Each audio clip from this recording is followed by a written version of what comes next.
یہ ایک خوبصورت مسالہ ہے اور یہی نہیں اس کی جمالیاتی صلاحیتیں اس سے بھی بڑھ کر ہیں۔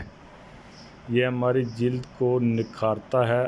آپ نے ابٹن میں یہ روایتی مسالہ استعمال کیا ہوگا یا کبھی بیسن یا ہلدی کے ساتھ فیس پیک بنایا ہوگا۔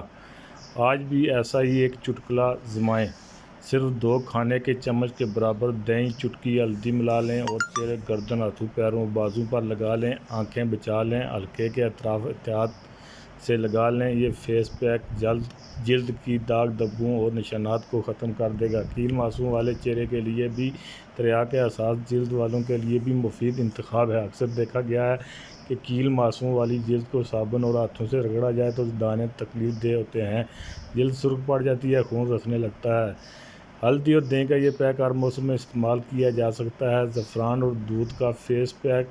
آپ کے متعدد مسائل کا حل اس مسالے میں بھی چھپا ہے۔ جو خواتین رنگت صاف اور گوری چاہتی ہیں، ان کے لیے یہ اچھا انتخاب ہے۔ دودھ اور زعفران کا ماسک چہرے کو نکھار دیتا ہے کیونکہ ان دونوں نعمتوں کی کثیر تعداد میں فوائد ہیں۔ اس ماسک کو تیار کرنے کے لیے درج ذیل اجزاء کی ضرورت ہے۔ پانی 1/4 پیالی، زعفران کے تنکے 6، تازہ یا خشک دودھ 3 کھانے کے چمچ۔ ان تمام اجزاء کو ملا کر 30 منٹ کے لیے چہرے، ہاتھوں اور جسم کے دیگر کھلے حصوں پر لگایا جائے تو رفتہ رفتہ جلد نکھرنے لگے گی۔